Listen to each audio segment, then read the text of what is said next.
കഴിഞ്ഞ ദിവസമായിരുന്നു ചലച്ചിത്ര ഗാനഭക്തി സംഗീത രംഗത്ത് ആസ്വാദകർ എന്നെന്നും ഓർക്കുന്ന ഒട്ടേറെ ഗാനങ്ങൾ ഒരുക്കിയ സംഗീതജ്ഞൻ കെ.ജി. ജയൻ ഈ ലോകത്തോട് വിട പറഞ്ഞത്. 90 വയസ്സുകാരനായ കെ.ജി. നാളുകളേറെയായി വാർദ്ധക്യ സഹജമായ അസുഖങ്ങൾ മൂലം ചികിത്സയിലായിരുന്നു. ചൊവ്വാഴ്ച പുലർച്ചെ തൃപ്പൂണിത്തുറയിലെ വീട്ടിൽ വെച്ചായിരുന്നു അന്ത്യം. പൊതുദർശനത്തിന് ശേഷം സംസ്കാരം ഔദ്യോഗിക ബഹുമതികളോടെ തൃപ്പൂണിത്തുറ ശ്മശാനത്തിൽ നടന്നു.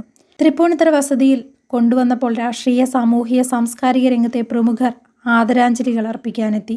വളരെ വേദനയോടെയാണ് ജയന്റെ മരണത്തെക്കുറിച്ച് പ്രമുഖർ പ്രതികരിച്ചത്. മലയാള സംഗീത കുലപതികളിൽ ഒരാൾ കൂടി ഓർമ്മയായതോടെ വലിയ നഷ്ടമാണ് സിനിമ, ഭക്തിഗാന മേഖലകളിൽ ഉണ്ടായിരിക്കുന്നത്. ജയന്റെ സംസ്കാര ചടങ്ങുകളുടെയും വീട്ടിൽ പൊതുദർശനത്തിന് വെച്ചപ്പോഴുള്ളതുമായ ചടങ്ങുകളുടെ വീഡിയോയും സോഷ്യൽ മീഡിയയിൽ വൈറലായിരുന്നു. അതിൽ ജയന്റെ മകനും നടനുമായ മനോജ് കെ ജയന്റെ ഭാര്യ ആശ മൃതദേഹം കണ്ട് അലമുറയിട്ട് കരയുന്ന വീഡിയോ ഏറെ ശ്രദ്ധിക്കപ്പെട്ടിരുന്നു. ലണ്ടനിൽ മക്കൾക്കൊപ്പമായിരുന്ന ആശ മരണവാർത്തയറിഞ്ഞ് ഓടിയെത്തുകയായിരുന്നു. മക്കളെക്കാളും ഹൃദയം പൊട്ടിക്കരഞ്ഞത് മനോജ് കെ ജയന്റെ ഭാര്യ ആശയായിരുന്നു. അച്ഛന് ഒന്ന് കാത്തുകൂടായിരുന്നോ എന്ന് ചോദിച്ചുകൊണ്ടാണ് ആശ കരയുന്നത്. എനിക്ക് ഇനി അച്ഛനില്ല അനിയേട്ടാ, നമ്മുടെ അച്ഛൻ പോയി എന്നെല്ലാം പറഞ്ഞ് പൊട്ടിക്കരഞ്ഞ ആശയെ ആശ്വസിപ്പിക്കാൻ ബന്ധുക്കളും പാടുപെട്ടു. മരുമകളായ ആശ ജയന്റെ മരണത്തിൽ ഇത്രയേറെ കരയാനുള്ള കാരണത്തെക്കുറിച്ച് വീഡിയോ വൈറലായപ്പോൾ സോഷ്യൽ മീഡിയയിൽ ചർച്ച നടന്നു.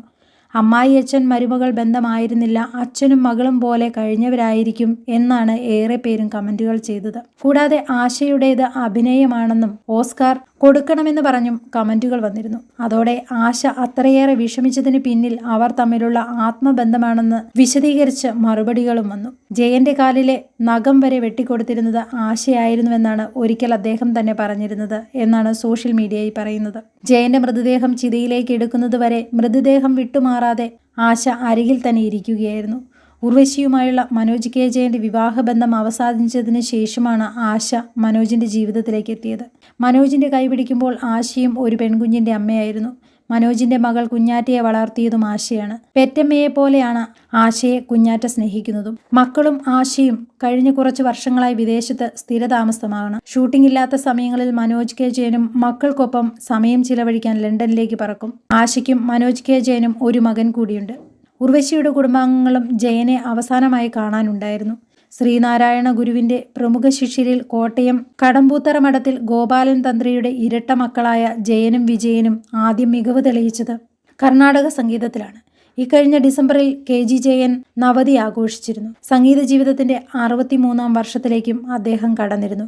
ഇഷ്ടദൈവമായ അയ്യപ്പസ്വാമിക്ക് ഗാനാർച്ചനയൊരുക്കിയ ജയവിജയന്മാർ സംഗീതയാത്രയ്ക്ക് തുടക്കമിട്ടു.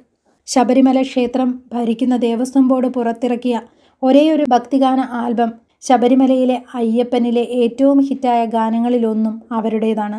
സന്നിധാനത്തിന് നട തുറക്കുമ്പോൾ കേൾക്കുന്ന ശ്രീകോവിൽ നട തുറന്നു എന്ന ഗാനം ഇവർ ഈണമിട്ട് പാടിയതാണ്. ആലപിച്ചത് പി. ലീല.